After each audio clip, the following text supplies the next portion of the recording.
اور جو مولانا زعیم الاسلام صاحب نے فرمایا کہ جمعیت علماء کے بارے میں کچھ بتائیں گے، جمعیت علماء کیا ہے، صحیح بات کہا انہوں نے. میں وہی 2-4 بات مذاکرہ کر کے اپنی بات ختم کروں گا.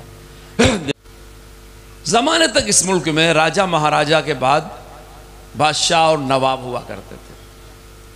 پھر ایک دور آیا، مغل سلطنت 350 سال رہی. پھر ایک دور آیا کہ مغل کا خاتمہ ہو گیا، انگریز حکومت قائم ہو گئی، برٹش، برطانیہ، گویا یہ ملک برطانیہ کا غلام ہو گیا. وہ زمانہ بڑا خراب تھا، اس لیے کہ ہندوستانیوں کی حیثیت غلام جیسی تھی. اب ایک بہت بڑا مسئلہ تھا کہ ہندوستان سے برطانیہ کی حکومت ختم کی جائے اور ہندوستان میں ہندوستانیوں کو اپنا ملک چلانے کی اجازت دی جائے. ان حالات میں علماء نے ضروری سمجھا کہ ایک جماعت ایسی ہونی چاہیے جو خالص علماء کی مرضی پر رہے اور شریعت کے روشنی میں کام کرے، آزادی کے خیال میں حرام کا ارتکاب نہ کرے، گناہ کا ارتکاب نہ کرے، جو بھی کرے شریعت کی روشنی میں کرے، حکمت اور بصیرت کے ساتھ. علماء تو رسول پاک صلی اللہ علیہ وسلم کی امت میں پہلے دن سے ہیں اور نبی پاک نے اپنی امت کو علماء کے ہی حوالے کیا ہے.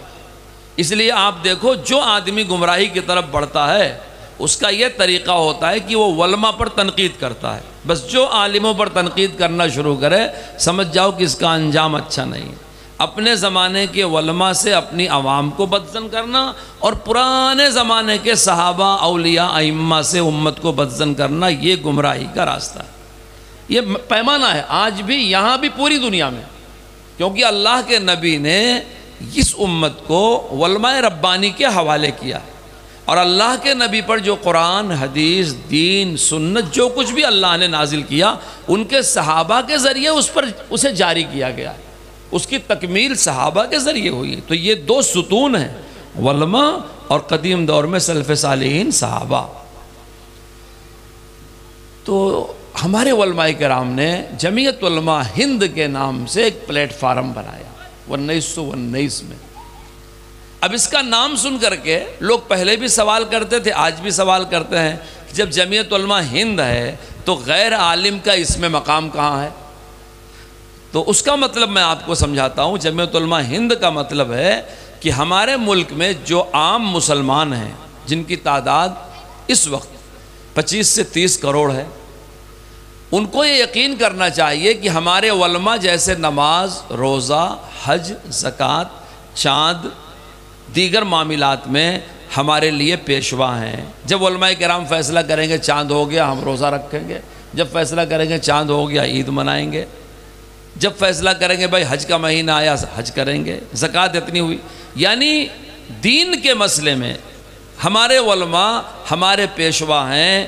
اب یہی میری بات آپ لوگ غور سے سنو، آپ نے میرے بزرگوں سے سن بھی رکھی ہوگی، آپ پرانے لوگ ہیں، کہ ہم اپنے ملکی مسائل میں بھی، ملی مسائل میں بھی اپنے علماء کو اپنا پیشوا تسلیم کریں. یعنی صبح سے شام تک ہم جس قوم کے درمیان میں رہتے ہیں، جو ہماری پڑوسی ہے، جو ہماری پارٹنر ہے، جو ہماری دوست ہے، اس میں کچھ ہمارے مخالف بھی ہیں، حاسد بھی ہیں، دشمن بھی ہیں. ان سے ہمارا لین دین ایک دکان سے لے کر کے کمپنی تک ہے. ان کے ساتھ رہنا سہنا ایک گرام پنچایت سے لے کر کے دلی تک ہے. ان کے اپنے مذہب کے رسم و رواج ہیں، وہ عید مناتے ہیں، مذہب مناتے ہیں، جترائے کرتے ہیں، پوجا کرتے ہیں. ہم نماز پڑھتے ہیں، روزہ رکھتے ہیں، عبادت کرتے ہیں، قربانی کرتے ہیں. جو ہندوستانی مسلمان اس بات کو مان لے کہ میں ملی اور ملکی مسائل میں بھی اپنے علماء کی تابعداری کروں گا، وہ جس وقت جو ہدایت دیں گے اس پر عمل کروں گا، وہ مسلمان جمعیت علماء کا ممبر ہے. اور یہی ایک کڑوی بات بھی کہتا ہوں، اگر کوئی عالم ہے بھی اور وہ جمعیت علماء کے اس نظریے کو قبول نہیں کرتا تو وہ عالم ہونے کے بعد بھی جمعیت علماء کا آدمی نہیں ہو سکتا.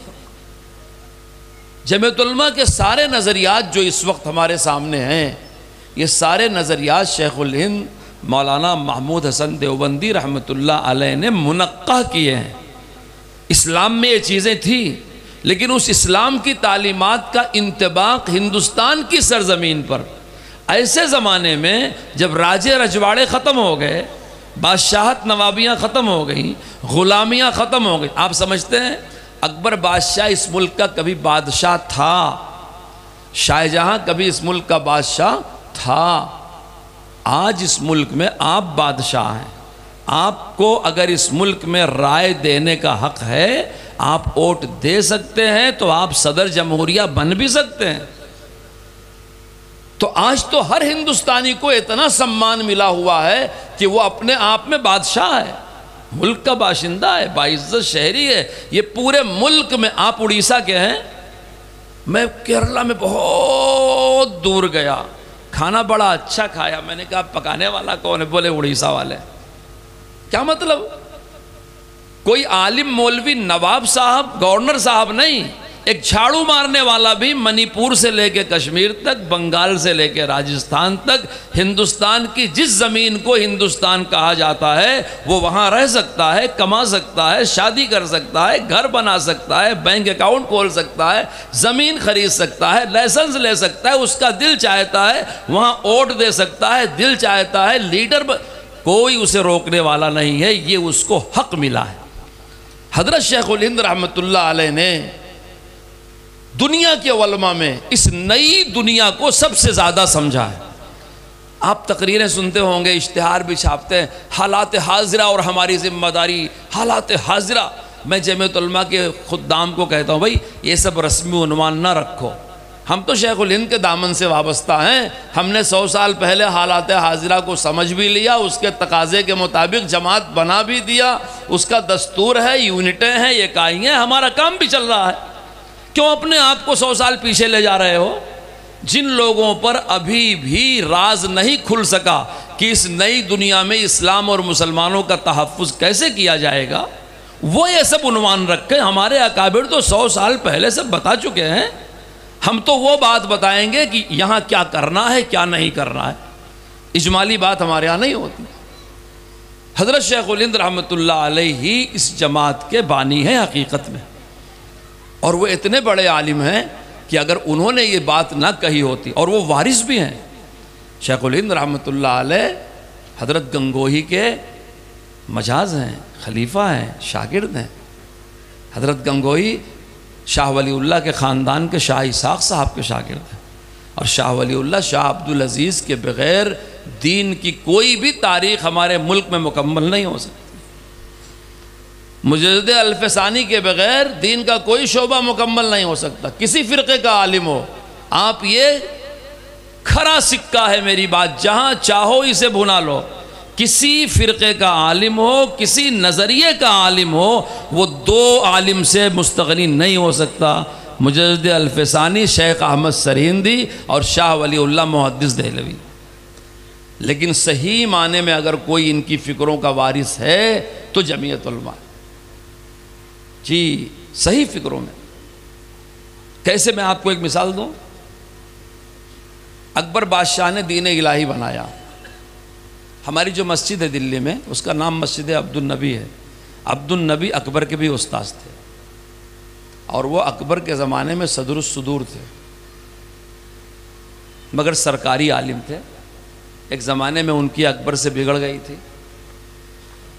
تو اکبر نے جب دین الہی پھیلایا اور جہانگیر نے اس دین کو طاقت کے زور سے چلایا، تو جو سرکار کا پیسہ کھانے والے تھے وہ کیسے بول سکتے تھے؟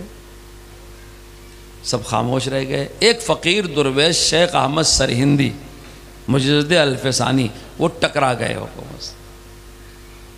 تو صرف ٹکرائے نہیں، بندوبست بھی کیا، جیل گئے، لمبی کہانی ہے، جیل سے نکالے گئے۔ انہوں نے ایک چیز محسوس کیا اس زمانے میں، غور سے میری بات علماء کرام سنیں، ایک چیز محسوس کیا کہ آج ان عالموں کی زبان کیوں بند ہو گئی؟ جو لوگ یہ سمجھتے ہیں کہ ہندوستان میں سب سے پہلا مدرسہ دارالعلوم دیوبند ہے، وہ صحیح نہیں سمجھتے۔ قوم کی ذمہ داری پر چلنے والا پہلا مدرسہ دیوبند ہے، ورنہ مسلمان جہاں گیا مدرسوں کے ساتھ گیا ہے نا۔ پہلے کے مدارس تھے، ہزاروں تھے، مگر وہ وزیر امیر سرکاری اوقاف پہ چلتے تھے، عام مسلمان اس کا مالک نہیں تھا۔ مجدد الفسانی نے محسوس کیا کہ یہ بڑا زور جو دین الہی کا چلا اور اس کے پیچھے علماء کی زبانیں بند ہوئیں اور بولنے والے کو جیل کے حوالے کیا گیا تو پہلے عام مسلمانوں کو سرکار کے تعاون سے بے نیاز کیا جائے۔ آپ تاریخ پڑھ لیں، ہمارے یہاں جمعہ کی نماز میں مسجدوں میں جو ڈبہ چلتا ہے یہ مجدی الفسانی رحمۃ اللہ علیہ کی شروعات ہے۔ انہوں نے مسلمانوں کو پہلی بار آواز دیا، پہلی بار، کہ تمہارے دینی مراسم سرکار کے خزانے پر منحصر نہ کرو، تم کسی کے بھروسے پر مسلمان نہیں ہو۔ یہ ان کی روح پھونکی ہوئی تھی جسے حضرت مولانا قاسم نانوتوی نے 1857 کے بعد جب دارالعلوم کی بنیاد رکھی، تحریر کر کے گزٹ کر دیا کہ عام مسلمانوں سے پیسہ لے کے مدرسہ چلایا جائے گا۔ چنانچہ ہم اسی فکر پہ ہیں اور ہمارا مدرسہ چل رہا ہے۔ تو ان علماء کرام کے وارث تھے شیخ الہند محمود حسن دیوبندی رحمۃ اللہ علیہ۔ اب مجھے بڑا رنج ہوتا ہے اپنے علماء سے، میں کہتا ہوں جب کوئی لکھتا ہے جمعیت العلماء، میں سوچتا ہوں 70 سال ہو گیا، 1919 سے 2024 تک ہم خون بہاتے رہے، قربانیاں دیتے رہے تمہارے لیے۔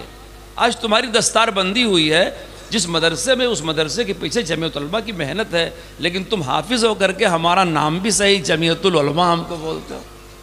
حضرت کا نام ہے محمود حسن دیوبندی، مفسر قرآن ہے، علامہ کشمیری کے استاد، شیخ الاسلام کے استاد، حکیم الامت کے استاد، ہمارا فاضل ان کا نام لیتا ہے محمود الحسن۔ اور کتنے لوگ تو فرق نہیں کر پاتے۔ میں ایک جلسے میں موجود تھا، جمعیت العلماء کا جلسہ تھا، ہمارے ایک ورکر زبردست تقریر کر رہے تھے اور مولانا حفظ الرحمان سیوہاروی کا نام مولانا حفیظ الرحمان، مولانا عبد الحفیظ، مولانا حفیظ اللہ یہ کہہ رہے تھے۔ میں بولتا ہوں کتنے نمک حرام ہیں ہم لوگ، جن جماعتوں کی محنت سے ہمارے مدرسے، ہمارے مکاتب آباد ہیں، اس کے لیے قربانی دینے والے جو بنیاد کی پتھر ہیں ان کا نام صحیح نہیں لے پا رہے ہیں ہم۔ تو شیخ الہند رحمۃ اللہ علیہ نے یہ بنیاد رکھی، وہ اپنے اکابر کے وارث تھے، انہوں نے احکام شریعہ کی روشنی میں ہندوستان کے مسلمانوں کے لیے جمعیت علماء ہند بنایا اور مسلمانوں سے کہا نماز روزہ کی بھی رہبری ہم کریں گے اور ملک میں کیسے جینا ہے، کیسے رہنا ہے، کیا کرنا ہے، کیا نہیں کرنا ہے، وہ بھی ہم بتائیں گے۔ یہ جمعیت علماء کی امانت داری ہے کہ جمعیت علماء کبھی بھی فتویٰ نہیں چھاپتی، نہ تجویز پیش کرتی۔ علماء کرام دونوں کا فرق سمجھتے ہیں، فتوے میں اختلاف ہو سکتا ہے، مظاہر العلوم کا فتویٰ کچھ ہے، دارالعلوم کا فتویٰ کچھ ہے، ایک فتویٰ دیوبند سے آیا کچھ ہے، دیوبند والوں کو اڑیسہ کے حالات نہیں معلوم ہے، سونگڑا کا کوئی مسئلہ تھا، دارالعلوم کا فتویٰ آ گیا، یہاں کے مفتیان جانتے ہیں کہ ایسا نہیں ایسا ہونا چاہیے، اور ان کو حق ہے کہ جہاں یہ سمجھتے ہو حالت حاضرہ اپنی آنکھوں سے دیکھ رہے ہو، مشاہدہ کر رہے ہو، فتوے سے اختلاف کر سکتے ہیں، لیکن فتویٰ حکم شرع ہوتا ہے اور حکم شرع کی مخالفت گناہ ہوتی ہے، اس لیے جمعیت علماء کبھی فتویٰ نہیں چھاپتی۔ جمعیت علماء اس فتوے کو ریزولیشن کی شکل میں لاتی ہے، تجویز کی شکل میں لاتی ہے۔ کیوں؟ تجویز میں ہماری یہ تجویز ہے، آپ کی یہ تجویز ہے، ہماری ساری تجاویز کا ماخذ کتاب اللہ، سنت رسول اللہ، اسوہ صحابہ، سلف صالحین کی تعلیمات ہوتی ہیں، لیکن اس کی پیشانی پہ ہم قرآن کا نام نہیں لکھتے، حدیث کا نام نہیں لکھتے، فتوے کا لفظ نہیں لکھتے۔ ہم تجویز کیوں چھاپتے ہیں؟ اگر کسی مسلمان نے ہماری تجویز نہیں مانا تو گنہگار نہیں ہوگا، اور فتوے کا انکار کیا، چاہے کسی کا فتویٰ ہو چھوٹا یا بڑا، تو گنہگار ہو جائے گا۔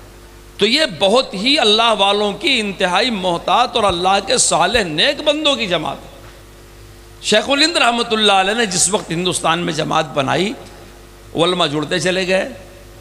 آپ کبھی پڑھ لیجئے گا کتاب شیخ کی، آپ بیتی پڑھ لیجئے گا، بڑی مختصر کتاب ہے مولانا منظور نعمانی رحمۃ اللہ علیہ کی، تحدیث نعمت پڑھ لیجئے گا، تو آپ کو پتہ چلے گا کہ ہمارے ملک کے علماء کا برما سے، رنگون سے بہت گہرا تعلق تھا۔ جب 1919 میں ہندوستان میں جمعیت علماء بنائی گئی، اسی وقت ہمارے اکابر نے چائنا کے لوگوں سے بھی کہا کہ آپ بھی جمعیت علماء بناؤ، تبت کے لوگوں سے کہا آپ بھی بناؤ، برما کے لوگوں سے کہا آپ بھی بناؤ۔ دارالعلوم میں جس نے پڑھا ہے دیکھا ہوگا، بہت سارے کمروں کے اوپر تاجران چرم برما رنگون لکھا ہوا ہے۔ جنہوں نے مظاہر علوم میں پڑھا ہے وہ جانتے ہوں گے، مظاہر علوم کے ناظم اعلیٰ مولانا شاہ اسد اللہ صاحب رحمۃ اللہ علیہ رنگون سے ہی سہارنپور آئے تھے۔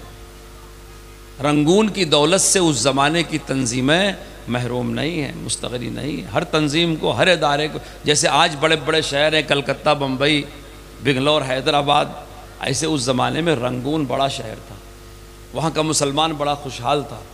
لیکن جن حالات کو شیخ الہند نے پڑھ لیا تھا کہ مستقبل میں کیا ہوگا اور مستقبل میں ایک انسان کو کیسے جینا ہوگا، پہلے پورا ہندوستان رعایا تھا، اکبر بادشاہ تھا، آج ہر ہندوستانی اکبر بادشاہ ہے، کیونکہ اس کا ملک ہے، اس کی سرزمین ہے، اس کی آزادی ہے، اس کے حقوق ہے، کوئی چھین نہیں سکتا اسے۔ انہوں نے پڑھ لیا تھا، پہلے یہ تھا کہ ہندو الگ رہے گا، مسلمان الگ رہے گا، شیخ الہند نے پڑھ لیا تھا کہ جیسے دونوں مل کے خریداری کر سکتے ہیں، کاروبار کر سکتے ہیں، کیا ایک میونسپلٹی میں مل کر کے نہیں رہ سکتے؟ نبی پاک صلی اللہ علیہ وسلم نے ہجرت فرمائی، ہجرت ایک اتنی عظیم عبادت ہے، وہیں سے ہمارے کیلنڈر کی شروعات ہوئی ہے، تاریخ ہجری۔ لیکن آپ علماء سے پوچھ لیں، ہجرت کے سفر میں آپ کو گائیڈ کرنے والا مسلمان نہیں تھا، تو آپ کے ذہن میں اگر یہ جم جاتا ہے کہ مسلمان نان مسلم کے ساتھ نہیں رہ سکتا تو آپ اسلام کو نہیں جانتے۔ ابو طالب رسول پاک صلی اللہ علیہ وسلم کے چچا مسلمان نہیں تھے۔ آپ کو دسیوں مثالیں ملیں گی، جب آپ کا سوشل بائیکاٹ ہوا شعب ابی طالب میں تو آپ کے ساتھ بہت سے مکے کے مشرکین بھی اس بائیکاٹ میں شامل تھے۔ حضرت شیخ الہند نے اس بات کو سمجھا کہ یہ تشدد کی مسلمان دوسرے مذہب والوں کے ساتھ نہیں رہ سکتا، یہ اسلامی نہیں ہے، کیونکہ اسلام ایک دعوت کا مذہب ہے، مسلمان ایک دائی ہے، دائی نفرت کرے گا تو کیسے اسلام پھیلے گا؟ اور اسلام کا غلبہ اسلام پر عمل سے ہوگا۔ احکام اسلام کے مکلف کلمہ پڑھنے کے بعد ہم ہیں۔ انہوں نے تعلیمات دیا، اپنی بتایا کہ آنے والے مستقبل میں مسلمان سفر کرے گا، دوسری جگہ جائے گا، دنیا بڑھے گی، پھیلے گی، ملک بنے گا۔ آپ جب دوسرے ملک میں جاتے ہیں تو آپ کے پاسپورٹ پر کیا لکھا رہتا ہے؟ ہندوستانی لکھا رہتا ہے۔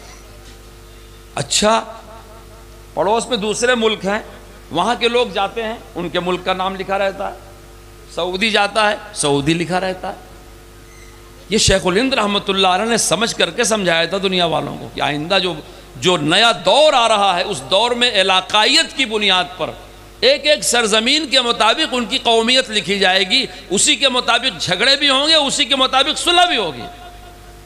حضرت مولانا ارشد صاحب آج یہی تو کہہ رہے ہیں کہ اگر امریکہ امریکیوں کا ہے، برطانیہ برطانویوں کا ہے، اور سعودیہ سعودیوں کا ہے، تو فلسطین فلسطینیوں کا نہیں ہوگا، وہ اسرائیلیوں کا ہو جائے گا۔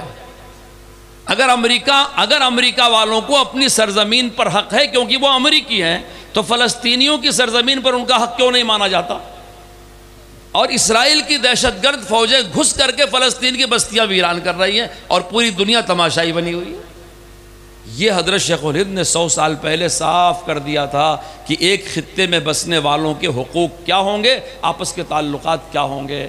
جب ہمارے علماء نے برما والوں سے کہا، یہ میری بات غور سے سنے علماء کرام، جب برما والوں سے کہا کہ آپ بنائیے اس نئے دور میں اپنے حقوق کی حفاظت کے لیے، اسلام کی نشر و اشاعت کے لیے، مسلمانوں کے امن و امان کے لیے آپ جمعیت علماء بنائیے۔ چائنا والوں سے کہا بنائیے۔ آج تو ہماری آبادی 125 کروڑ ہے، اس وقت پورے ہندوستان کی آبادی 35 کروڑ تھی، اس میں مسلم آبادی 7-8 کروڑ تھی بس۔ تو وہاں کے بزرگوں نے، محترم صاحبان نے، خانقاہوں میں بیٹھنے والوں نے، علماء نے ہمارے اکابر کی یہ بات نہیں مانی۔ انہوں نے یہ سفید کالی جھنڈیاں اٹھانا اپنی شرافت اور وقار کے خلاف سمجھا۔ میں مفتی صاحب ہو کر کے، میں پیر و مرشد ہو کر کے، یہ جھنڈا لے کر کے میں نہیں اٹھے ہو۔ یہ سیاسی کام ہے، یہ سیاسی کام ہے۔ ہم خانقاہوں میں رہیں گے، ہم مدرسوں میں رہیں گے، ان کو یہ پتہ نہیں چلا کہ اگر ایک قوت ہماری ایسی موجود ہے تبھی ہم بخاری پڑھا پائیں گے، تبھی امامت کر پائیں گے، تبھی خطبہ دے پائیں گے، تبھی خانقاہ چلا پائیں گے۔ اگر باہر ایک جماعت ایسی نہیں رہی تو ہمارے یہ کام بھی نہیں چل سکتے۔ وقت چیزوں کی سچائی کو ثابت کرتا ہے۔ 100 سال گزر گیا، چائنا میں اسلام نام کا کوئی حق نہیں ہے، وہاں کی سرکار کمیونسٹ ہے۔ اگر ان کے علماء نے ہمارے اکابر کی طرح کھڑے ہو کر کے، پلیٹ فارم بنا کر کے، آنکھوں میں آنکھیں ڈال کر کے، جیل بھر کے، جنگیں کر کے ریزولیشن پاس کر کے اگر اسلام کی سچائی کو منوایا ہوتا تو چائنا میں کمیونسٹ نظام نہیں بن سکتا تھا. اچھا بن گیا، اس کے مخالفت کیا ہوتا، لیکن نہیں، پہلے ہاتھ کاٹ دیا. جب آپ شیخ الہند کے راستے پہ نہیں چلیں گے تو بصیرت بھی نہیں آئے گی. ارے بھائی جون سا کام کرنا ہے ان کے ماہرین سے جڑنا ہوگا. آپ آج کی زبو حالی دیکھ لیں وہاں کی، قانون کے مطابق چائنا میں مسلمانوں کا کوئی حق نہیں. یہ تو چائنا کو کاروبار کرنا ہے عرب ملکوں سے، اس لیے تھوڑا سا مسلمانوں کو بطور شو بوائی کے دکھاتے ہیں کہ ہم نے یہ کر دیا، ہم نے وہ کر دیا، ہم نے وہ کر دیا. قانون کے مطابق چائنا کے مسلمانوں کا کوئی حق نہیں ہے. ان کی جو مردم شماری ہوتی ہے اس میں مسلمان کا کوئی کالم بھی نہیں ہے. برما کے آج روہنگیا مسلمان ہندوستان کا ایک مسئلہ بنے ہوئے ہیں. فرقہ پرستوں نے ان کو ایک مسئلہ بنا رکھا ہے. تبت کے ہزاروں لوگ ہندوستان میں بسائے گئے ہیں، ان کو مکمل آزادی دی جاتی ہے، لیکن روہنگیا جب ایک قانون کے تحت اس ملک میں آتے ہیں تو ان کو مسئلہ بنایا جاتا ہے، اجاڑا جاتا ہے. ان کو اپنا ملک نہ چھوڑنا پڑتا اگر انہوں نے ہمارے اکابر کے کہنے پر اس وقت جمعیت علماء بنایا ہو. یہ احسان ہندوستان کی سرزمین پہ ہے کہ شیخ الہند رحمۃ اللہ علیہ کے شاگردوں نے جمعیت علماء بنائی، اور بنانے کے بعد مسلمانوں سے کہا کہ سنو، نماز روزہ کی طرح ملک میں رہنے کے طریقے پر بھی تم کو علماء کی بات ماننا پڑے گا. چنانچہ جمعیت علماء فیصلے کرتی. شیخ الہند نے فرمایا ہے کہ اب اپنے حقوق کے لیے ہتھیار اٹھانے کی ضرورت نہیں ہے. دنیا ایک ایسے دور میں داخل ہو گئی ہے اور باطل اب اتنا کمزور ہو گیا ہے لیکن بڑا منظم ہو گیا ہے. ظاہر ہے منظم باطل کو منظم اہل حق ہی شکست دے سکتے ہیں. آپ غیر منظم رہے، باطل منظم رہے تو اس کی پسپائی بھی منظم ہوتی ہے. ہمارے اکابر جانتے ہیں کہ یہ دور باطل کی پسپائی کا دور ہے، لیکن چونکہ باطل منظم طریقے سے پسپا ہو رہا ہے تو ہماری آنکھوں کو یہ دھوکہ لگ رہا ہے کہ باطل بڑھ رہا ہے. نہیں، پسپا ہو رہا ہے. اور اگر آپ اپنے اکابر کے نقش قدم پہ چلے تو اپنی آنکھوں سے باطل کی ویرانی اور حق کی آبادی دیکھیں گے. اتنا کمزور ہے اس دور کا باطل کہ اس کے لیے ہتھیار اٹھانے کی ضرورت نہیں، ہاتھا پائی کرنے کی ضرورت نہیں، گندی زبان کرنے کی ضرورت نہیں ہے. صرف آپ متحد ہو کے تجاویز منظور کر دیں. حضرت نے کہا ایک زمانے میں وہ طریقہ تھا لڑائی کرنے کا، آج ریزولیشن، تجاویز، اتحاد، اجتماعیت، اپنے مسائل کو سمجھنا، اس کے حل کرنے کے لیے پریشر مینٹین کرنا جو قانون کے دائرے میں ہے، یہ طریقہ ہے. پھر فرمایا اگر مسلمان اتنا بھی نہیں کر سکا تو اپنے وجود اور بقا کے لیے پھر کیا کرے گا. مگر عجیب بات ہے، جب ہمارے علماء سنجیدہ بلاتے ہیں قوم کو تو قوم نہیں آتی، اور جب ایسے لوگ بلاتے ہیں آؤ مارو کاٹو اترو، جذباتی تقریر کرتے ہیں، ہم سمجھتے ہیں بہت بڑی خدمت اسلام کر رہے ہیں، بہت بڑی. اور جب ہم کو سنجیدگی کے ساتھ جمعیت علماء بلاتی ہے تو ہم کہتے ہیں کہ بھائی نہیں آئیں گے، نہیں آئیں گے. جب جمعیت علماء کہتی ہمت رکھو، آپ کی مسجدوں کو کوئی نقصان نہیں پہنچا سکتا، آپ کے مدرسوں کو کوئی بند نہیں کر سکتا، آپ کی عید قربانی کوئی بند نہیں کر سکتا. قومی زندگی میں 50 سال 100 سال ایسا ہوتا ہے جیسے آدمی کی زندگی میں 1 دن اور 2 دن. یہ آپ کے حقوق کی لڑائی ہے. آدمی جہاں رہے گا اس کے حقوق وہاں ملیں گے. اگر کوئی آپ کا حق آج چھین رہا ہے کل کو اسے دینا پڑے گا. آپ جائز راستہ حقوق حاصل کرنے کے جائز راستے اتنے ہیں کہ آپ ناجائز راستے پر جانے کی ضرورت ہی نہیں ہے. تو وہ بات ہمارے سمجھ میں نہیں آتی، اور جب کوئی مایوس کرنے والی بات کرتا ہے تو ہم خوب سمجھتے ہیں صاحب مسلمانوں کے قتل عام کا فیصلہ ہو رہا ہے اور ایک زمانہ آئے گا تم کو مٹا دیا جائے گا، تم کو طاقت سے مرتد بنا دیا جائے. ایسی باتیں ہمارے سمجھ میں آتی ہیں، اور تعجب یہ ہے کہ پڑھے لکھے لوگ بھی ان باتوں سے متاثر ہوتے ہیں. میں کہتا ہوں اے سی کمرے میں بیٹھ کر کے یہ پیشین گوئی کرنا کہ مسلمانوں کا قتل عام ہو جائے گا، تو تم اے سی سے نکل کر کے پہلے خود کیوں نہیں مر جاتے بھائی؟ ہم تو جمعیت علماء کے ورکر ہیں، ہمیں سمجھتے ہیں کہ جہاں ہماری قوم کا پسینہ بہے گا ہمارا خون بہے گا. ہم موجود رہیں گے ہماری قوم کا قتل عام ہو جائے گا. ہم موجود ہیں ہماری مسجدیں شہید ہو جائیں گی. ہم موجود رہے ہمارے حقوق چھین لیے جائیں گے. نہیں ہو سکتا. جو ایسی پیشین گوئیاں بزدلانہ کر کے امت کو مایوس کرتے ہیں وہ امت کے محسن نہیں ہیں. خود تو آئس کریم کھا کے اے سی میں بیٹھ کر کے موج اڑاتے ہیں اور امت سے کہتے ہیں کہ تمہارے قتل کا فیصلہ ہو چکا ہے، اسپین بنا دیا جائے گا فلاں۔ نہیں بنتا میاں اسپین، ہم موجود رہیں گے سب بن جائے گا، آسان کام ہے۔ ہم وہ علماء ہیں جمعیت علماء کے کہ ہماری قوم کا جہاں پسینہ بہے گا ہمارا خون بہے گا، ہم آگے رہیں گے۔ اس لیے جمعیت علماء کی پالیسی یہ ہوتی ہے کہ اپنے مسلمان قوم کو کبھی مایوس نہ کرو، اور یہ دین ہے کیونکہ ایک دل میں ایمان اور مایوسی اکٹھا نہیں ہو سکتی۔ اپنی قوم کو ڈرا کر کے بزدل نہ بناؤ، اس لیے کہ بزدلی اور ایمان اکٹھا نہیں ہو سکتی۔ آج بھی ہماری اس قوم کو اپنی جان سے زیادہ اپنا دین پیارا ہے، کوئی لے کے چلنے والا نہیں ہے۔ حضرت مولانا ارشد صاحب دامت برکاتہم نے 3 نومبر کو دلی میں ایک اجلاس کیا اور فلسطین کا مسئلہ اٹھایا اس اجلاس میں، اور اعلان کیا کہ اگر فلسطین اپنے ملک کی آزادی کے لیے فلسطینی لڑائی کر رہے ہیں اور وہ دہشت گرد ہیں، تو میں کہتا ہوں گاندھی جی، نہرو جی اور ہمارے اکابر بھی دہشت گرد تھے۔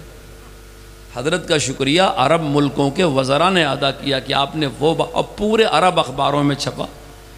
7 اکتوبر کو پچھلے سال جب حماس نے حملہ کیا تھا اسرائیل کے اوپر اور ان کے لوگوں کو بندھک بنا کر کے لائے تھے، تو پوری دنیا بول رہی تھی آتنکی سنگٹھن، آتنکی سنگٹھن، آتنکی۔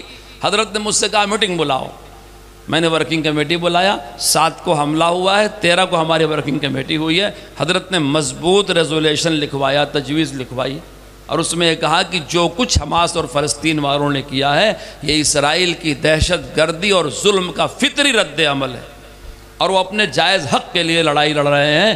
بادشاہوں کی زبان گونگی ہو گئی، ارشد مدنی کی زبان کو کوئی روک نہیں سکا، اور وہ تجویز پوری دنیا نے اسے نشر کیا، انگریزی، عربی، اردو، ہندی، سارے اخباروں میں چھپی۔ لوگ ڈر گئے تھے۔ الحمدللہ ہماری جماعت کو نزلہ زکام بھی نہیں ہوا، کیونکہ ہم تو ہر دم تیار رہے۔ بھائی ہماری جماعت وہ جماعت ہے کہ اس جماعت کے بانی شیخ الہند نے مالٹا میں جیل کاٹی ہے۔ مالٹا میں ہندوستان کے جتنے فریڈم فائٹرز ہیں کوئی بتائے تو جو ملک کے باہر جیل میں گیا ہو، ہم تو اس کی اولاد ہیں جس نے مالٹا میں آزادی کے لیے جیل کاٹی۔ حضرت شیخ الاسلام کی زندگی کا کئی برس جیلوں میں گزرا، بیان دیتے جیل جاتے، نکل کے آتے پھر بیان دیا پھر جیل گئے، پھر نکل کے آئے پھر بیان دیا پھر جیل گئے۔ ایسے بہادر اولاد، ایسے بہادر ماں باپ کے نام لینے والے، ایسے بہادر اسلاف کی اولاد، اور ہم بزدل ہو جائیں۔ آج بھی مجھے تعجب ہوتا ہے، بہت سے علماء استفتاء بھیجتے ہیں حالات حاضرہ میں کوئی لاہے عمل۔ بھئی تم خدا کے واسطے مطالعہ کرو، لاہے عمل تو شیخ الہند نے پہلے لکھ دیا ہے، اور اسی لاہے عمل پر ہم کام کر رہے ہیں۔ تم ابھی یہی معلوم کر رہے ہو کہ راستہ کدھر ہے، تو منزل پہ کب پہنچو گے؟ ہم تو ہماری قوم کو لے کر کے الحمدللہ منزل کی طرف چل رہے ہیں۔ 1947 میں جب ملک آزاد ہوا ہے تو مسلمان لٹا پٹا تھا، قتل عام ہوا تھا، مسلمانوں کے پاس اپنا بینک نہیں تھا، اپنے اسکول نہیں تھے، اپنے ادارے نہیں تھے، اپنے مدرسے نہیں تھے، اپنی تنظیمیں نہیں تھی، اور افراد ایک دوسرے سے مربوط بھی نہیں تھے۔ انتہائی خوف اور دہشت کا ماحول تھا۔ لوگ یہ سمجھ رہے تھے کہ اسلام کا چراغ گل ہو جائے گا۔ 1857 کے انقلابی جنگ کے بعد جو ماحول بنا تھا وہی 1947 کے بعد بن گیا تھا، لیکن میری قوم زندہ قوم ہے۔ 1947 سے لے کے 2025 تک آپ غور کر کے دیکھیں، مسلمانوں کے پاس اپنی بنائی ہوئی پراپرٹیاں، ایک اسٹیٹ کے مدرسوں کی پراپرٹیاں جوڑ لیں، ایک اسٹیٹ میں جو مسلمانوں نے اسکول بنائے ہیں اسے جوڑ لیں، کتنے شہروں میں مسلمانوں کے اپنے اسپتال ہیں، جہاں نہیں ہے وہاں ہونا چاہیے۔ باطل تو ہم سے ڈر رہا ہے، لیکن جو لوگ جمعیت علماء سے نہیں جڑے ہیں وہ ہمارے ڈر کی گھر کے اندر بیٹھنا چاہتے ہیں۔ خوف زدہ یہ کیا ہو جائے، کچھ نہیں ہوگا، باہر نکلو، ہمارے ساتھ آؤ، ہم منزل کی طرف لے کر کے چلتے ہیں۔ ایک سازش کے تحت ہندوستان میں کھانے کمانے والے مسلمانوں کو گرفتار کیا گیا۔ اجمیر شریف میں بم بلاس ہوا، اجمیر شریف مسلمانوں کی درگاہ شریف، مسلمان وہاں کے متولی، بم وہاں بلاس ہوتا ہے، پھٹتا ہے، گرفتار مسلمان کیا جاتا ہے۔ مکہ مسجد بم بلاس ہوا، مکہ مسجد مسلمانوں کی جگہ، گرفتار مسلمان کیا جاتا ہے۔ مالیگاؤں میں مسلمانوں کی بستی، گرفتار مسلمان ہوتا ہے۔ یعنی کہیں بھی کچھ ہوتا ہے۔ جے پور میں ایک سازش کے تحت کہ کھاتے پیتے کمانے والے مسلمانوں کو جیل کے پیچھے ڈالو بے گناہ بنا کر کے، اس سازش کے پیچھے باطل کی بڑی صلاحیت لگی تھی۔ حضرت مولانا ارشد صاحب دامت برکاتہم کو اللہ جزائے خیر دے، انہوں نے اخبار میں اپنے پیسوں سے ایڈ دیا پورے ملک میں کہ اس طرح کے جتنے معاملات ہیں مجھے دیے جائیں، میں مقدمہ لڑوں گا۔ اس وقت حضرت 850 مقدمات لڑ رہے ہیں جی، 850۔ اور جو لوگ یہ ڈرامہ کر رہے تھے، آپ تو ان کا نام نہیں لیں گے، کرنل پروہت کا، سادھوی پرگیا سنگھ کا، آج وہ روتی دھوتی مہاراشٹر کی ہائی کورٹ میں آتی ہے، اس کی حاضری معاف نہیں ہو پا رہی ہے۔ یہ جمعیت علماء کرواتی ہے، آنا پڑے گا، کھڑا ہونا پڑے گا۔ کیوں؟ ان کے بیانات ہیں، ان کو اعتراف ہے کہ یہ سب ہم نے کروایا تھا۔ کسی کو 10 سال کے بعد، 11 سال کے بعد، 20 سال کے بعد جمعیت علماء رہا کرواتی ہے۔ شرط ہے بے گناہ ہونا چاہیے۔ اگر کوئی آدمی غلط سرگرمی میں مبتلا ہے، ہم اس کا کیس نہیں لیتے۔ دیش کے خلاف کسی سازش کا حصہ مسلمان کو نہیں بننا چاہیے۔ کوئی بنتا ہے وہ ہمارا نہیں ہے، ہم اس کے سر پہ ہاتھ نہیں رکھتے۔ لیکن کوئی بے گناہ گرفتار ہوا تو ہم مائی باپ کی طرح اس کا کیس لڑتے ہیں۔ گجرات کے ایک مفتی عبدالقیوم صاحب تھے، پوری سازش کر کے اکشردھام مندر پر حملے میں ان کو ناجائز پھنسایا گیا۔ 11 سال جیل میں تھے وہ۔ چھوٹی کورٹ نے فیصلہ کر دیا پھانسی کا، اوپر کی کورٹ نے پھانسی کا، ہائی کورٹ نے پھانسی کا فیصلہ کر دیا۔ اپیل کے لیے چند دن باقی تھا، حضرت کے پاس معاملہ آیا، حضرت نے سپریم کورٹ میں دائر کرا دیا۔ سپریم کورٹ نے ان کو باعزت بری کیا، باعزت بری کیا۔ جو الزام لگا تھا، آپ سنیں گے تو ہنسیں گے۔ ایک خط ملا تھا مفتی صاحب کے سازش میں مبتلا ہونے کی دلیل میں، ایک لیٹر بھی تھا کہ انہوں نے خط لکھ کر کے دہشت گردوں کو بلا کے اکشردھام پہ حملہ کروایا تھا۔ جج صاحب نے پوچھا کہ گولیاں چلی؟ جی صاحب چلی۔ خون بہا؟ جی صاحب بہا۔ فائر انجن نے آگ بجھائی؟ آگ لگی؟ صاحب ہوا۔ کیچڑ ہو گیا؟ صاحب ہوا۔ لاشیں اٹھائی گئی؟ صاحب ہوا۔ جج صاحب نے کہا جب گولیاں چلائی گئیں تو یہ خط کیسے سلامت رہ گیا؟ اس پہ نہ کوئی گرد لگا ہے، نہ کوئی غبار لگا ہے، نہ کوئی قطرہ خون کا، نہ کوئی کیچڑ۔ جہاں خاک و خون کی ہولی کھیلی جا رہی ہو، وہاں خط اتنا صاف ستھرا نکل آیا۔ بڑے کمال کے لوگ ہیں بھائی خط لانے والے، اب جھوٹے گواہ تھے۔ کہا یہ مفتی صاحب کو لکھتے ہوئے ہم نے دیکھا تھا۔ تو ان سے پوچھا مفتی صاحب کیسے لکھ رہے تھے؟ تو کہا سیدھے ہاتھ سے لکھ رہے تھے۔ مفتی عبدالقیوم الٹے ہاتھ سے لکھتے ہیں۔ آج بھی وہ ہماری جمعیت علماء گجرات کے جنرل سیکریٹری ہے، وہ سیدھے ہاتھ سے لکھنا نہیں جانتے، الٹے ہاتھ سے لکھتے ہیں۔ ایسے ہی بوکس دلائل کی وجہ سے 3 کورٹوں نے پھانسی کا فیصلہ کر دیا، سپریم کورٹ نے بے گناہ قرار دیا۔ کس نے بری کروایا؟ مولانا سید ارشد مدنی۔ ابھی ہلدوانی کے فساد میں 100 سے زیادہ لوگوں کو اندر کیا گیا تھا، حضرت نے 50 سے زیادہ لوگوں کو چند دن پہلے بری کرا دیا۔ ہریانہ فساد میں 300 لوگوں کو پولیس نے بے وجہ جیل میں ڈالا تھا۔ میں جو بار بار کہتا ہوں کہ مجھے فخر ہے کہ میری قوم زندہ اور بہادر ہے، وہ اسی لیے ہریانہ میں فساد ہوا، 300 نوجوانوں کو جیل میں ٹھونس دیا گیا، 200 سے زیادہ دکانوں کو جلا دیا گیا۔ جس قوم کی 200 دکانیں جلی ہوں اور 300 لوگ جیل میں ہوں اور 12 کلومیٹر تک بلڈوزر سے دکانیں گرا دی گئی، گھر گرا دیے گئے، سوہنا سے تاوڑو تک۔ حضرت نے مجھ سے کہا تھا تم ہریانہ چھوڑ کے نہ جانا تاکہ قوم کا حوصلہ نہ ٹوٹ جائے۔ میں اسی لیے، میری بات کڑوی لگتی ہوگی، میں اسی لیے کہتا ہوں آئس کریم کھا کے اے سی میں بیٹھ کے بولتے ہو قتل عام کی تیاری ہے، یہ ہو جائے گا، کچھ نہیں ہوگا، میدان میں ہمارے ساتھ آؤ۔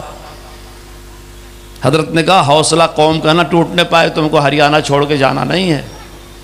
ہم اس قوم کے پاس گئے جس قوم کے 300 جیل میں ہوں، 200 دکانیں جلی ہوں۔ حضرت نے 200 دکان والوں کو 20,000 روپے کے حساب سے دیا۔ غریب لوگ تھے، پنچر کی دکان تھی، کیلے کا ٹھیلا تھا، چائے کی شاپ تھی، چند ہزار میں 20,000 پر ہیڈ دیا، 60 لاکھ سے زیادہ تقسیم کیا، اس میں غیر مسلم بھی تھے، اور ان 300 نوجوانوں کو باعزت حضرت نے بری کروایا۔ کون ہے؟ جمعیت علماء کے سوا کسی کے پاس 2-4 جلسوں کے علاوہ کوئی سرمایہ نہیں ملے۔ جلسے کیے جاتے ہیں جماعت کا نام زندہ رکھنے کے لیے، اور حضرت مولانا ارشد صاحب لگاتار کام کرتے ہیں، جلسوں پر دھیان نہیں دیتے۔ وہ قوم سے کہتے ہیں کہ کام کرو، کام کرو، اپنے ورکروں سے کہتے ہیں کام کرو، دلوں کو راحت پہنچاؤ، جہاں کہیں بھی ہمارا آدمی بیٹھا ہوا ہے پیار و محبت کی بات کرے۔ اس لیے میرے عزیز دوستو، جمعیت علماء علماء کی جماعت ہے جو شریعت کو سمجھتے ہیں، شریعت کے ماہر ہیں، شریعت کی روشنی میں ان حالات میں اس ملک میں آپ کو کیسے رہنا ہے وہ بتاتے ہیں۔ اگر آپ ان کی فرما برداری کرتے ہیں، آپ بھی جمعیت علماء کے ممبر ہیں۔ اور جمعیت علماء کی اس نظریے پر یہ 70 سال گزرے ہیں، جس کا ایک ایک دن اور اس کی ایک ایک دن کی خدمت سنہرے حروف سے لکھی جائے گی۔ فرقہ پرستوں کی پارلیمنٹ بن گئی، کئی اسٹیٹ میں اسمبلیاں بن گئی، ذرا سی غلطی ہوئی گرا دیا گیا گھر بلڈوزر سے۔ لوگ بے بس تھے۔ حضرت مولانا ارشد صاحب سپریم کورٹ گئے۔ آپ نے نام سنا ہوگا کھرگون کا، کھرگون مدھیہ پردیش کا ایک شہر ہے کھرگون۔ رمضان کے مہینے میں فساد ہوا، ابریز نامی نوجوان شہید ہو گیا، لاش لاپتہ رہی، 3-4 دن کے بعد ملی۔ اس کی بیوی کے گود میں ایک بچہ تھا 2.5-3 سال کا، دوسرا بچہ پیٹ میں تھا، بیوہ ماں تھی۔ شہر میں کرفیو لگا ہوا تھا، 36 مکانات، اس پہ وہ مکان بھی تھا جو وزیر اعظم کے فنڈ سے بنایا گیا تھا، ڈیمالش کر دیا گیا۔ حضرت نے مجھ سے کہا جاؤ، میں گیا، رپورٹ لیا۔ اس مرنے والے اس شہید کی ماں کو 1 لاکھ روپے اور اس کی بیوی کو 5 لاکھ روپے دیا۔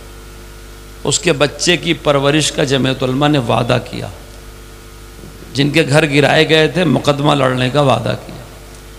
پتہ چلا 6 لاکھ روپے میں گھر نہیں ملے گا، وہاں ریاست کی جمعیت نے اور پیسہ ڈال کے اس بیوہ اور اس ماں کو گھر خرید کر کے دیا۔ وہاں سے بلڈوزر کا مقدمہ شروع ہوا، پھر سہارنپور میں اس کا مقدمہ آیا، پھر جہانگیر پوری میں اس کا مقدمہ آیا۔ آپ نے ابھی دیکھا کتنا عالی شان فیصلہ آیا ہے۔ آج جب جمعیت علماء کے خدام یہ کہتے ہیں کہ ہندوستان کے آئین کا تحفظ کیا جائے، ہندوستان کے دستور کا تحفظ کیا جائے، سمویدھان کو بچایا جائے، ہم تو بہت دن سے کہہ رہے ہیں کہ سمویدھان کے خلاف کام ہو رہا ہے، اب سپریم کورٹ بھی یہ کہہ رہا ہے کہ یہ کام اسمویدھانک ہے۔ کسی مہذب قوم کے لیے یہ زیبا نہیں ہے کہ بلڈوزر کو جسٹس اور فیصلے کا ذریعہ بنائے۔ عدالتیں فیصلہ کریں گی کون مجرم ہے، کس کا ناجائز قبضہ ہے، ڈی ایس پی اور پولیس والے جس کا چاہیں بلڈوزر گھر گرا دیں۔ سپریم کورٹ نے جو بات کئی سال کے بعد کہی، ارشد مدنی پہلے دن سے کہہ رہے تھے اور کورٹ میں گئے، میں نام نہیں لیتا، موجودہ سرکار کا جو وکیل، سرکار کا وکیل ہے کورٹ میں، اس نے کہا کہ کسی کا بھی گھر گرتا ہے جمعیت علماء آ جاتی ہے۔ ارے بھائی، کھرگون کا جمعیت علماء لے آئی، جہانگیر پوری کا جمعیت علماء لے آئی، سہارنپور کا جمعیت علماء لے آئی، جو متاثر ہے وہ تو نہیں آ رہے ہیں، جمعیت علماء کیوں دخل دے رہی ہے؟ تو جج صاحب نے اس پر ٹپنی کیا کہ جمعیت علماء اسی سماج کا حصہ ہے، اس کو انیائے برداشت نہیں ہوتا، وہ کورٹ میں آتی ہے انصاف مانگنے، جمعیت علماء آ سکتی ہے، ورنہ اس کا مطالبہ تھا کہ ہم کو مدعی ہونے سے خارج کیا جائے۔ اب وہ ججمنٹ آیا ہے، اب کسی میں دم نہیں ہے کہ کسی غریب کا گھر گرا دے۔ یہ حقوق کی لڑائی ہے۔ مایوس ہو کر کے گھر میں بیٹھ جاتے حضرت مولانا ارشد صاحب بھی، تو ظلم چلتا رہتا، اس ظلم کے سامنے کوہ گراں حائل کر دیا حضرت نے قانون کے دائرے میں۔ آسام میں 1-2 نہیں 60 لاکھ مسلمانوں کو کہا جا رہا تھا آپ آسامی نہیں ہیں، آپ کو ووٹ کا حق نہیں ہے۔ 2012 سے وہ مقدمہ حضرت لڑ رہے تھے، 53 پیشیاں ہوئی ہیں، سپریم کورٹ کے نامور وکیلوں نے وہ کیس لڑا ہے، اور ہر کیس پر طلبہ کے فیڈریشن، طلبہ کی تنظیم جو آسام کی ہے، جو دوسرے لوگ ہیں ان کو آسام سے بلانا پڑتا، گواہوں کو بلانا پڑتا، ثبوت منگانا پڑتا، لاکھوں نہیں کروڑوں میں جمعیت علماء نے خرچ کیا ہے، عالی شان ججمنٹ آیا ہوا ہے۔ ایک قلم میں 60 لاکھ سے زیادہ مسلمانوں کو ہندوستانی شہری مانا گیا۔ مدرسوں کو تحفظ جمعیت علماء نے دیا۔ دیکھو ہم جمعیت علماء سے جڑے ہوئے ہیں، لیکن ہم خود کوئی کام نہیں کرتے۔ جب ہم کام نہیں کرتے، کیوں؟ اس لیے کہ ہم حالات کا ادراک نہیں کرتے۔ ہمارے خدام، ہمارے ورکر، ہمارے اضلاع کے صدور و نظما غور سے میری بات سنیں، دوسروں کی دیکھی دیکھا ہم کو کچھ کرنے کی ضرورت نہیں ہے۔ ہم اپنے شہر کا، اپنے ضلع کا، اپنے منڈل کا مطالعہ کریں، وہاں کے کیا حالات ہیں اس کو دیکھیں، وہاں کے غریبوں کو، ضرورت مندوں کو، مستحقین کو امداد دیں، مدد کریں۔ کوئی بھی انقلابی کام پیسوں کا محتاج نہیں ہوتا۔ یہ جمعیت علماء کا یقین ہے۔ جو لوگ یہ سمجھتے ہیں پیسہ ہوگا تبھی کام ہوگا، وہ ہمارے اکابر کے حالات نہیں جانتے۔ بہت سارے لوگ سوچتے ہیں بھائی جمعیت علماء ایک تحریک ہے نا، کوئی ٹرسٹ تو نہیں ہے۔ یہ مدرسہ جو سونگڑا کا ہے، اس کے پاس تو اتنی زمین ہے، بینک بیلنس بھی ہوگا، ہو سکتا ہے کھیت کھلیان بھی ہو۔ میں مظاہر علوم کا خزانچی ہوں، مظاہر علوم کے پاس سینکڑوں اوقاف ہیں، الحمدللہ کروڑوں کا خرچہ ہے، الحمدللہ کھیت اور زمینیں ہیں، لیکن جمعیت علماء کا میں جنرل سیکریٹری ہوں، اس کے پاس کچھ نہیں ہے۔ ہم جہاں بیٹھے ہوئے ہیں وہ بھی ہمارا نہیں ہے۔ آثار قدیمہ والے بولتے ہیں ہمارا ہے، وقف والے بولتے ہیں ہمارا ہے، اور وہ جو ہیریٹیج تاریخی بستیاں ہوتی ہیں وہ بولتے ہیں ہمارا ہے۔ مولانا اسد صاحب کہتے تھے پہلے فیصلہ کر لو مالک کون ہے، جو مالک ہوگا اس سے ہم بات کر لیں گے۔ ہمارے بہت سے فضلاء جو جمعیت علماء سے جڑے ہوئے ہیں، وہ جمعیت علماء کو ایک ٹرسٹ کی طرح ناپنا چاہتے ہیں۔ میں بڑی معافی سے کہتا ہوں، ہم کو اس طرح سے پیمائش نہ کرو۔ ٹرسٹ کا معیار کیا ہے؟ این جی او کا معیار کیا ہے؟ ایک این جی او نے 20 لوگوں کی آنکھ کا آپریشن کرایا، دوسرے ٹرسٹ نے 22 لوگوں کا کرا دیا۔ ایک صاحب کے پاس 50 مکتب ہیں، ایک کے پاس 60 ہو گئے، ایک کے پاس 4 اسکول ہیں، ایک کے پاس 5 ہو گئے۔ جمعیت علماء کبھی ان معاملات میں نہیں پڑتی، یاد رکھو۔ جمعیت علماء ایک تحریک ہے، وہ آپ کو اس لائق بناتی ہے آپ اسکول چلا سکو، مدرسہ چلا سکو، مکتب چلا سکو، این جی او چلا سکو، ٹرسٹ چلا سکو، خدمت خلق کر سکو، سیوا کر سکو، مدد کر سکو، آپ کو اس لائق بناتی ہے۔ شادی میں سب کچھ ہوگا، دولہا ہی نہیں رہے گا، شادی ہو پائے گی؟ ہم 25 کروڑ مسلمان کو، اپنی قوم کو ایسے راستے پہ کھڑا کرنا چاہتے ہیں کہ قوم کا جہاں کوئی آدمی کھڑا ہو اس کے پیچھے خدا کی نصرت کا ہاتھ ہو۔ وہ پیسوں کا محتاج نہیں، وہ سپورٹ کا محتاج نہیں۔ یاد رکھو، حق حمایت کا محتاج نہیں ہوتا۔ روشنی کر دو، اندھیرے کے لیے لاٹھی مارنے کی ضرورت نہیں ہے۔ جمعیت علماء ایک آدمی ہے، وہ مرد کو ناپتا ہے، صاحب یہ مرد ہیں، ان کے ہاتھوں میں چوڑی کیوں نہیں ہے، ان کی ناک میں نتھیا کیوں نہیں ہے، کیل کیوں، ان کے کانوں میں زیور کیوں نہیں ہے، ان کے گلے میں ہار کیوں نہیں ہے؟ ہم کہیں گے نادان، تو مرد کی مردانگی کو جانتا ہی نہیں۔ مرد مرد ہے تو کافی ہے، یہ عورتوں کے زیور ہیں۔ یہ ساری خدمات قابل احترام ہیں، چاہے مکاتب کی ہوں، چاہے اسکول کی ہوں، چاہے این جی اوز کی ہوں، چاہے ٹرسٹ کی ہوں، لیکن یاد رکھو جس نے تحفظ فراہم کیا ہے، جس نے خون کی قربانی دیا ہے، جس نے جیل کی سلاخوں کے پیچھے زندگی گزاری ہے، جو آج بھی آنکھوں میں آنکھیں ڈال کے تمہارے حقوق کے لیے لڑ رہا ہے، وہ جمعیت علماء ہے۔ بہت سارے لوگ غلطی کرتے ہیں، اس طرح سے ناپتے ہیں، صاحب ہماری بیلنس شیٹ میں 50 اسکول ہیں پرائمری درجے کے، جمعیت علماء اسپتال نہیں چلاتی۔ نہیں چلاتے صاحب، ہمارے جو کام ہیں وہ تم اسپتال چلاؤ نا، تم اسکول چلاؤ، ہم تو تمہارے لیے ماحول بنا رہے ہیں، ہم تو تحریک چلا رہے ہیں۔ اگر یہی تحریک نہیں ہوگی تو مسلمانوں میں اسپتال بنانے کا جذبہ کون پیدا کرے گا؟ اسپتالوں کے لیے قانون کون؟ آپ نے دیکھا ابھی مدرسوں کے بارے میں، جو بال وبھاگ کا چیئرمین ہے اس زمانے میں، اس نے ہمارے تمام دینی مدرسوں کو نوٹس جاری کیا، یہ کہا کہ یہ چھوٹے بچوں کو پڑھاتے ہیں جو بچوں کی آزادی میں مداخلت ہے، کیونکہ ان کو بیسک نالج دینا ضروری ہے، اور اس نے ہمارے مدرسوں میں مداخلت کرنا شروع کیا، نوٹس بھیجنا شروع کیا۔ جمعیت علماء انتظار میں تھی، ہاں کہیں کسی جگہ پھنسے، جال ہمارے جال میں آئے، دیکھیں گے بہت سے لوگ، بہت سے فرقہ پرستوں کے حوصلے بہت بلند ہوتے ہیں، فلاں کو آؤٹ کر دیا، فلاں کو کہہ دیا، فلاں کو پھنسا دیا، اب ہم کو پھنسا کے دیکھو۔ تب پتہ چلے گا. کسی جمعیت علماء کے ورکر پر ہاتھ اٹھانا، نگاہ اٹھانا آسان نہیں ہے، کیونکہ وہ پکا گاندھی وادی ہے. اس دیش کے لیے اس کے بزرگوں کی قربانی ہے. آج بھی اس کے اندر سچائی اور جرات ہے، کہیں اس کی نس دبی ہوئی نہیں ہے. صاحب اس نے آتنک مچا رکھا تھا. خدا کا شکر ہے اس نے تریپورہ میں ہمارے بعض مدرسوں کو نوٹس بھیجا. ہم نے کہا تریپورہ ذرا دور ہے، بیچاروں کا آنا جانا مشکل ہوگا سپریم کورٹ. پھر پتہ چلا کہ یو پی کے ایک مدرسے کو بھی آیا ہے، اور وہ مدرسہ شاہی سے تعلق رکھتا ہے. بس فوراً مولانا اشہد رشیدی صاحب مدعی بن گئے سپریم کورٹ میں. سپریم کورٹ کے جج صاحب نے وہ پھٹکار لگائی ہے، آپ نے میڈیا پہ پڑھا ہوگا کہ آخر آپ کو ان مسلمان بچوں کی اتنی فکر کیوں ہے جو مدرسوں میں پڑھتے ہیں؟ مذہبی آزادی تو ان کا حق ہے، اور رائٹ ٹو ایجوکیشن سے ان کو الگ کر دیا گیا ہے. تو جو بچے دھرم شالاؤں میں پڑھتے ہیں، مشن پڑھتے ہیں، دھرم پڑھتے ہیں، ان کی فکر نہیں ہے ایک خاص سمودائے کے مدرسے کے بچوں کی آپ کو اتنی فکر کیوں ہے؟ اور ہم کو نوٹس 2 اسٹیٹ میں آیا ہمارے ضابطے کے مطابق، مگر جج صاحب نے 29 اسٹیٹ والوں کو جواب دینے کے لیے سوال بھیجا ہے کہ آپ ان مدرسوں کیوں نشانے. ہم کہتے ہیں 10 مدرسہ بنا دو، مسجد بنا دو، مکرانے کا پتھر بچھا دو، شاندار بنا دو. اگر یہ ماحول نہیں ہوگا تو آپ چلا پائیں گے؟ یہ جنگ جمعیت علماء کے سوا کوئی لڑ پائے گا؟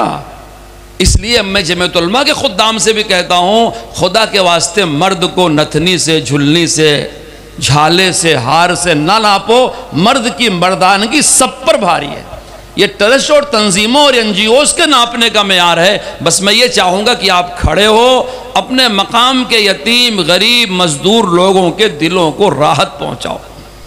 آپ انبیاء کے وارث ہیں، جماعت بنانے والے نبیوں کے وارث تھے، اپنے دور کے صالح اور متقی اور مخلص لوگ تھے. آپ بھی اللہ کا شکر ادا کریں کہ آپ صالح، متقی، مخلص ہیں، اس لیے ان اکابر کی جگہ اللہ نے آپ کو منتخب کیا ہے. اگر آپ میں خیر نہ ہوتی، آپ کے قلوب میں خیر نہ ہوتا، شاید اللہ تعالیٰ آپ کو اس جماعت کے لیے منتخب نہ کرتا. اس کا احسان ہے کہ اس نے آپ کو منتخب کیا ہے. اب ہمارا یہ فرض ہے کہ ہم شکر گزار ہو کر کے اتحاد قلوب کے ساتھ کام کریں. دیکھیے، ایک چیز ہے عقیدت کی اور ایک چیز ہے قیادت کی. ہم سے ہماری امت کو عقیدت ہے، جیسے حجر اسود سے عقیدت ہے، جیسے شاعر اسلام سے عقیدت ہے.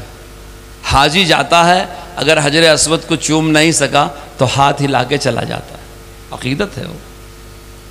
ہم عقیدت کی چیز ہیں. لیکن ہندوستان جیسے ملک میں قوم کو ہمارے قیادت کی ضرورت ہے. سیاسی قیادت کی نہیں، قومی قیادت. یاد رکھو، امت کا سیاسی غلبہ اس کے دینی غلبہ کے نتیجے میں ہوتا ہے. ہماری دنیا ہمارے دین کے تابع ہے. اگر ہمارا دین مستحکم ہے، دنیا ہمارے پیروں میں آئے گی. دین اصل ہے، دنیا سایہ ہے. اسی لیے جمعیت علماء کو دینی جماعت کہا جاتا ہے. ہم سائے کو اصل سمجھ لیں، ہماری غلط فہمی ہے. تو قوم کی عقیدت کے بعد ہم کو قیادت کی ضرورت ہے. ہم قوم کی قیادت کریں گے، دینی قیادت کریں گے، اس کی رہبری کریں گے، اس کی خدمت کریں گے. ان دونوں کے بیچ میں خلا ہے. وہ خلا ہے قوم کی ضروریات کو سمجھنا، اسے پورا کرنا. اگر آپ کو مطالعہ نہیں ہوگا کہ میری قوم کو اس وقت کیا ضرورت ہے، اگر قوم کو تعلیم کی ضرورت ہے، آپ قوم کے نباز ہیں، تعلیم پہ لگائیے قوم کو. قوم کو اتحاد کی ضرورت ہے، آپ لگائیے. قوم میں جھگڑے ہیں، مصالحہ آپ لگائیے. قوم غریب ہے، حلال مال کمانے، یعنی قوم کی ضروریات میں کام آئیے. جمعیت علماء کا ہر عالم اپنے مقامی حالات میں اپنی قوم کو مطالعہ کرے کہ میری قوم کو کس چیز کی ضرورت ہے. ان ضرورتوں کا ادراک تو ہمیں ہوتا نہیں، اور ہم رسمی اعتبار سے ہر موسم کا بیان کرتے رہتے ہیں. ایک موسم آیا سیرت کا بیان، ایک موسم آیا محرم کا بیان، ایک موسم آیا رمضان کا بیان، ایک موسم آیا قربانی کا بیان، ایک موسم آیا آزادی کا بیان، ایک موسم آیا جمہوریت کا بیان، ایک موسم آیا اتحاد. موسمی بیانات سے باہر آؤ، ضرورت کا ادراک کرو. اس ضرورت کے لیے قوم کے مشورے کرو، میٹنگیں کرو، قوم کے اچھے لوگوں کو اپنے ساتھ بیٹھاؤ. جیسے آج کی ضرورت کیا ہے، میں چھوٹا سا اشارہ کرتا ہوں. ہندوستان کو اس وقت پوری دنیا میں ایک ایسا بہترین موقع ملا ہے جو کسی ملک کو 100-200 سال میں ایک بار ہی ملتا ہے۔ وہ موقع یہ ہے کہ ہماری آبادی تمام ہندوستانیوں کی اس 30-40 سال میں تیزی کے ساتھ بڑھی ہے، لیکن اب بڑھوتری رک رہی ہے۔ آپ جہاں چاہیں میری بات کا سروے کر لیں، 100 آدمیوں میں 65 آدمی ایسے ملیں گے جن کی عمر 18 سال سے شروع ہو کے 45 سال پہ ختم ہوتی ہے۔ آپ چاہیں یہی گنتی کر لیں۔ یہ بہترین سنہرا موقع کسی بھی ملک کو کبھی کبھی ملتا ہے، ہمارے ملک کو اس وقت ملا ہوا ہے۔ ہم جس قوم کے ساتھ جی رہے ہیں، جو فرقہ پرست ہیں، انہوں نے ہندوستان کی اس نوجوان نسل کے جذبات سے کھلواڑ کیا۔ اب ان کو ان کے مستقبل کا فکر ہے۔ جو 10 سال پہلے 20 سال کا تھا، اب وہ 30 سال کا ہو جائے گا، اور آگے 10 سال کے بعد 40 سال کا ہو جائے گا۔ آج اس نے کمایا نہیں ہے، صحت خراب ہے، کل کو اس کے بچے اس کے سر پہ سوار ہوں گے، ہماری شادی کرو، بیاہ کرو۔ جو 10 سال کا تھا 30 سال 20 سال کا ہو جائے گا، جو 40 سال کا ہے 10 سال کے بعد 60 سال کا ہو جائے گا۔ ایک طبقہ ہے، ایک ذہنیت ہے جس نے ہندوستان کی اس نسل کے ساتھ استحصال کا معاملہ کیا ہے۔ آپ کے علماء اور اکابر نے آپ کو استحصال نہیں کیا، آپ کو سکھایا رسول پاک کا اخلاق کیا ہے، آپ کو سکھایا معاف کرنا کتنی بڑی بہادری ہے، آپ کو سکھایا حلال کمانا کتنا اہم فریضہ ہے، آپ کو سکھایا اپنے بچوں کی پرورش کیسے کرنا ہے، آپ کو سکھایا کہ معاشرے میں سادگی کیسے لانا ہے، آپ کو سکھایا کہ مل جل کے کیسے رہنا چاہیے، آپ کو سکھایا دوسروں کے ساتھ کیسے اخلاق سے پیش آنا چاہیے، یعنی آپ کو منظم کیا ہے۔ ہم لوگ جو اوپر دیکھتے ہیں یہ عکس ہے، اس کے اندر کی حقیقت یہ ہے کہ فرقہ پرست انتہائی پریشان ہے، کیونکہ انہوں نے اپنی قوم کے مستقبل کو غارت کر دیا ہے۔ آپ کے علماء نے آپ کے مستقبل کو حسین بنا دیا، اور دنیا نے اس کا تجربہ کر لیا کرونا کے موقع پر۔ جب کرونا آیا ہے، واحد قوم مسلمان تھی جو ڈری نہیں، جو گھری نہیں۔ جن لوگوں نے اپنا مقام چھوڑ کے سفر کیا، مسلمانوں نے ان کو کھانا کھلایا۔ آپ بھول گئے ہوں گے، ڈاکٹروں نے کہا تھا کرونا سے جو لوگ اچھے ہوئے ہیں، اگر ان کا پلازمہ لے کر کے مریض کو چڑھایا جائے تو مریض اچھا ہوگا۔ میں فخر سے کہتا ہوں بہادر قوم کا آدمی ہوں میں، میرے مریضوں نے اپنے پلازمے کا عطیہ دیا اور مریضوں پر چڑھایا گیا۔ آپ نہیں سمجھتے آپ کے پاس کیا قوت ہے، ان علماء کے تعلق کے صدقے میں یہ قوت ہے۔ جماعتیں آئی تھی باہر کی، 1500 جماعت کے فارن کے لوگوں کو جیل میں ڈال دیا گیا، کرونا بم کہا گیا۔ مولانا ارشد صاحب نے ہیٹ اسپیچ کا مقدمہ سپریم کورٹ میں دائر کیا، چل رہا ہے۔ ان 1500 جماعت والوں کو رہا کرا کے ان کے ملکوں کو بھیجا۔ یعنی آپ میں قوت ہے، آپ نے مدد کیا۔ میت ہوتی رہی، ہمارے نوجوانوں نے دنوں رات کفن دفن کیا۔ آپ اٹھا کے دیکھ لیں، پوری دنیا میں ہندوستانی مسلمانوں نے کرونا میں جو کردار پیش کیا ہے کسی قوم نے نہیں پیش کیا۔ میں کہتا ہوں یہ صدقہ ہے نبی پاک صلی اللہ علیہ وسلم کی غلامی کا۔ آپ کی یہ قوت ہے، ہمارے علماء اس کا مطالعہ کریں، ان جذبات اور صلاحیتوں کو آپ کی تعمیر و ترقی کے لیے استعمال کریں۔ آپ کے اس صلاحیت کو گھن لگانے والی چیز جو ہے جہالت ہے، نشہ ہے، لڑائیاں ہیں، آپ کی اس سے حفاظت کریں۔ منظم طریقے سے ہی ہماری قوم کے نوجوان بچوں کو آوارہ اور نشیڑی بنایا جاتا ہے، یہ علماء کی ذمہ داری ہے۔ آپ کے جمعہ کی تقریر سننے بدراہ لوگ نہیں آئیں گے، آپ کو ان کے محلوں میں جانا ہوگا، ان سے دوستی کرنا ہوگا، ان کو اپنے پاس لانا ہوگا، یہ جمعیت علماء کا کام ہے۔ جو بے روزگار ہیں ان کو حلال روزگار دینا ہوگا، جو عورتیں ہیں ان کی جہالت دور کرنا ہوگا، جو غیر غلط قسم کے ناگوار واقعات پیش آتے ہیں سنجیدگی کے ساتھ۔ دیکھو اشاعت فاحشہ بری چیز ہے، ایسے واقعات کا رونما ہونا برا ہے، لیکن اس کا چرچا ممبر پہ کرنا اس سے بھی برا ہے۔ ممبر پر چرچا کر دینا اس کا علاج نہیں ہے۔ ایسے گھروں میں جانا، ایسے اسباب کو تلاش کرنا، ان کو پیار و محبت سے بلانا، قریب کرنا، اور اس طرح کے برے راستوں سے اپنی قوم کے نوجوان نسل کو روکنا، یہ اس وقت کے حالات کا تقاضا ہے۔ اور جمعیت علماء ان حالات میں کیسے کام کیا جائے اس کا ایک نظام العمل ہے، اور اللہ کی توفیق سے انجام دے رہے ہیں۔ میں امید کرتا ہوں کہ اڑیسہ میں بھی کام ہو رہا ہوگا، لیکن آج میرے آ کے جانے کے بعد انشاءاللہ اور زیادہ گہرائی گہرائی کے ساتھ وسعت کے ساتھ یہ سارا کام انجام دیا جائے گا۔ اللہ تعالیٰ قبول فرمائے آپ کے آنے کو، ان اکابر کے تشریف لانے کو، آج کی اس مشورے کو۔ جن بزرگوں کا ہم نام لیتے ہیں جو دنیا سے چلے گئے، اللہ تعالیٰ ان کے درجات کو بلند فرمائے۔ جو موجودہ اکابر ہیں اللہ ان کو صحت و سلامتی سے ہمارے سروں پر باقی رکھے۔ ہمارے جو علماء کرام ہیں اللہ تعالیٰ ان کی نصرت اور مدد فرمائے، ملک میں امن و امان اللہ تعالیٰ قائم فرمائے۔ حضرت صدر محترم کی جو نیک عزائم ہے اللہ تعالیٰ اسے بحسن و خوبی مکمل فرمائے، پیار و محبت کا اچھا ماحول قائم فرمائے، بھائی چارہ کو اللہ تعالیٰ زندہ فرمائے، انسان کو انسان سے اللہ تعالیٰ قریب فرما دے، ہماری دنیا آخرت کی جو بھی دشواریاں ہیں اللہ تعالیٰ اسے آسان فرما دے، آمین۔ وآخر الدعوانا الحمدللہ رب العالمین۔ دعا صدر محترم کا